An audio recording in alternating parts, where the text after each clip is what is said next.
struggling with school anxiety, I have got 3 steps to help you out and help you just get a little bit more of a hold on top of this anxiety that you are feeling, right? Because I believe that there is a really big difference between clinical diagnosed anxiety that will need help of medical professionals, some mindset, some life coaching, right? Some just changes, right?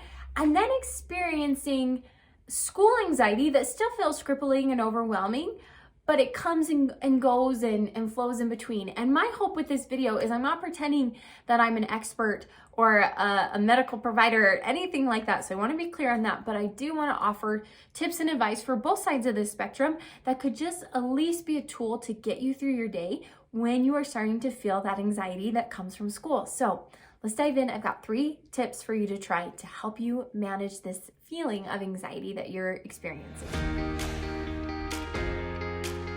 So the 3 things that I like to use when it comes to experiencing anxiety of just like, I'm doing something new or this is scary or it's hard to put myself out there is I identify, I plan, and I prepare. So let's walk through these really quick. So first of all, I identify. I say, what is it that is causing me this feeling of anxiety? And I think it's really important to clarify and step away from this phrase. A lot of times we say, I have anxiety. That sounds like so possessive and like something I can't, it's like almost like I have it. Yeah, like I don't even know how to describe that. But to say I am feeling anxiety already makes a flip in just, oh, I'm feeling this the same I feel happiness and the same I feel sadness and the same that I feel excited or confused, right? This is an emotion that's come my way and I'm feeling it, okay? So we identify it and say, we say, what is causing this anxiety in my body? And we talk about, okay, what thoughts am I having that are leading to this? Because I bet you right now you're like, okay, school anxiety, like school is giving me anxiety. I want you to take it deeper than that.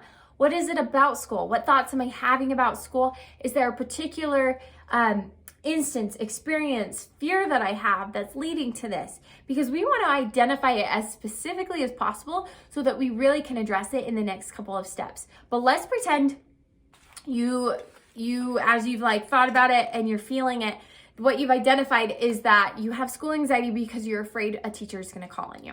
Let's specifically say you're English teacher and you can't see the board. And so you're like, that gives me so much anxiety, right? That makes me feel so anxious. And so we've identified it, we've named it. That's so important to say, this is what's actually going on in my brain. Too often we spin and spin and spin and we make the whole school experience anxious and overwhelming. But really, if we broke it down piece by piece, it might be, okay, I get anxious, who am I going to sit by at lunch? Okay, I get anxious, the teacher's going to call me. I get anxious, I'm going to have to talk to that cute new boy, right? Or maybe I got to go talk to my ex-boyfriend that makes me so anxious to go to school.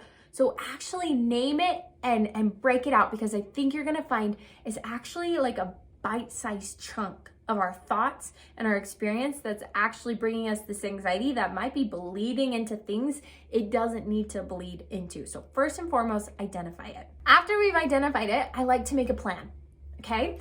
And for planning, I like to go to the worst, right? Our brain already is taking us there, so let's go to the worst thing.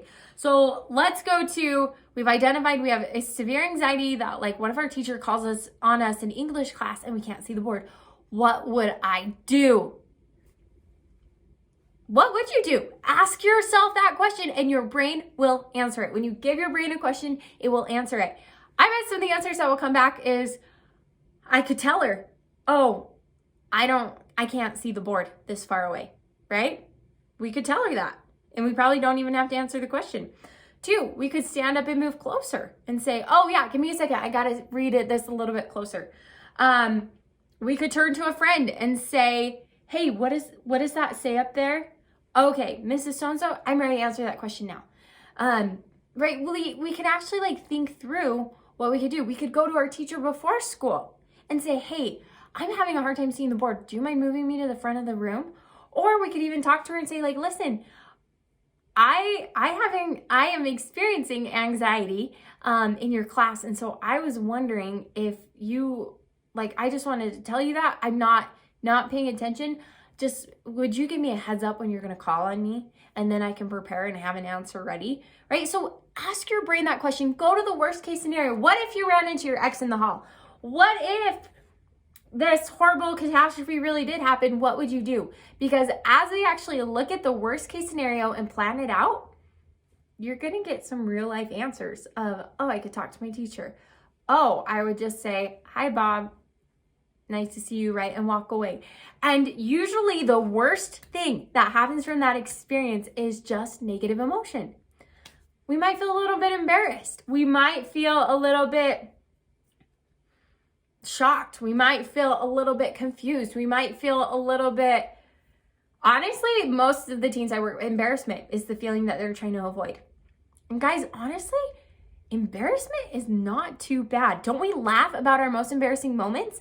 Embarrassment by itself is not too bad. It's when we add shame, it's when we add guilt, and when we make it mean something that it becomes icky and we gotta hide it. Because think about, what's your funniest, most embarrassing moment? Embarrassment is not that too bad. Like, it's not that bad to experience, right? Because we usually end up laughing at it. So plan and actually walk your brain through, okay, this is what I would do. If my worst fear actually happened, this is what I would do. And you are gonna discover, just like me, that hey, the worst thing that could happen is I'm a little bit embarrassed. Now, the last step is to prepare. So now that you've walked through your plan of what you would actually do if this disaster happened, let's go to like the other side of it. Let's go to, what do you actually want to choose to do to help with the potential of this problem that is giving you anxiety, right? Because anxiety comes from worry. It comes from future spinning of like what could happen. And so what do we want to do to take action to combat that? Because worry and anxiety die when action moves, like when action comes into play and we start to take steps towards it. Because all of a sudden we realize that one, it wasn't even going to happen. And two, if it did, it wasn't that bad.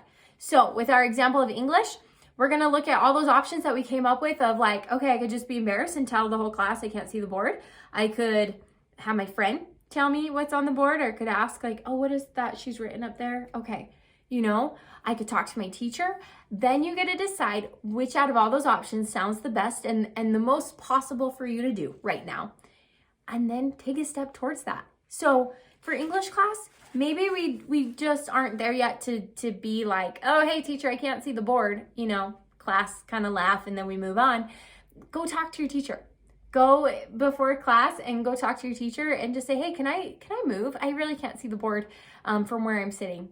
And I promise you, as a high school teacher, your teacher will be like totally chill with that, especially if you do it in like private one-on-one and let them know the real reason that you want to do that. Other things that maybe involve other people, like let's pretend you're really anxious, you're gonna run into your ex.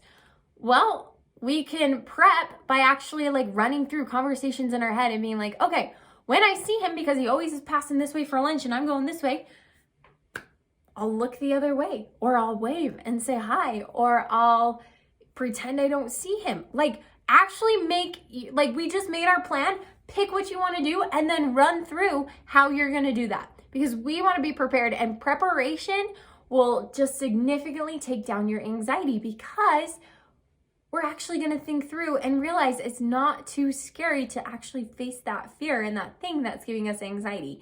Too often, anxiety is way worse than the other emotion that we're avoiding. Okay, babe, I hope that these 3 steps helped you out. And whether you're on the scale of like what we might call like severe or diagnosed anxiety, or just experiencing a spike in your school anxiety, depending on maybe some drama in your friend group or the situation that's going on, I know that these 3 tips will help you out. Pair it with some other tools that you've learned from amazing therapists or with some medication. Those things can really help you out as well. But if you are like me and just experience that general anxiety that comes as being a human being, like it comes with just being human, it comes with this experience, then these 3 tips might be all you need to tackle that school anxiety. So, babe, please give this video a thumbs up. Leave me a comment down below if you need some more help. And DM me on TikTok or Instagram, where I really can give you some one-on-one help, because I see those messages way more than I see my YouTube messages. So, babe, best of luck to you. I hope you subscribe, and I cannot wait to see you in my next video. Abbi J out.